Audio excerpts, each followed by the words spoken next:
Good afternoon. It's a privilege to be with you today, and when I think about it, a bit of a miracle. Let me explain. My grandfather survived the Armenian genocide, but only just barely. Destined to a brutal death, the fate of about 1.5 million Armenians between 1915 and 1923, he and his brother were rescued by German soldiers who gave them papers, uniforms, and, ironically, employment, with the Berlin-Baghdad railway construction then underway. That saved them from certain death through a death march in the Syrian deserts. Half a century later, when I was 13 years old, my family fled the civil war in Lebanon, just days before the airport closed for the next 4 years. Welcomed by Canada, we forged yet another new life. Such stories fill me with gratitude, the seed for what became the Aurora Prize you just heard about. Founded in 2015, the Aurora Humanitarian Initiative commemorates the 100th anniversary of the Armenian genocide and honors its victims, its survivors, and those who championed them. The birth of Aurora is due in large part to one of our co-founders, the late Vartan Grigorian of the Carnegie Corporation, who remains a guiding light in all that we do. But while rooted in Armenian history, our mission is global. We celebrate and spread the work of modern-day heroes, people saving and changing lives in extraordinary ways, often at risk to their own lives.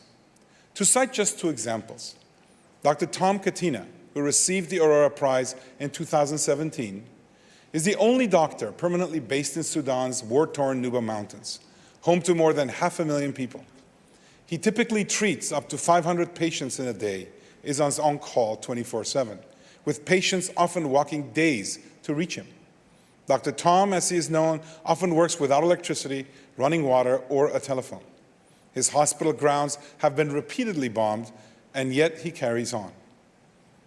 Jamila Afghani, who received the Aurora Prize in 2022, here with us, has championed Afghan women and girls for more than 25 years, securing their rights to go to school and live free from domestic abuse.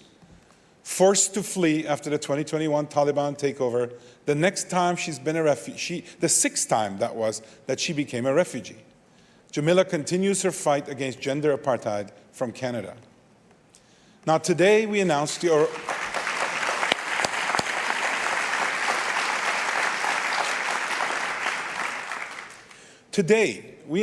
Aurora Humanitarian finalists for the next year's Aurora Prize, to be awarded on May 9, 2024 in Los-Anджелесе, which will be our 8th such ceremony. Aurora Prize laureates each receive $1 million, $800,000 of which goes to grassroots humanitarians and organizations that the laureates select. This trust-based model stems from our belief that such choices are best made on the ground by community leaders. Our focus is on the human side of humanitarian care. We believe that even in the darkest times, a brighter future is in the hands of those who are committed to giving others help and hope. We welcome all those who share that vision. Please consider joining us as we put gratitude into action.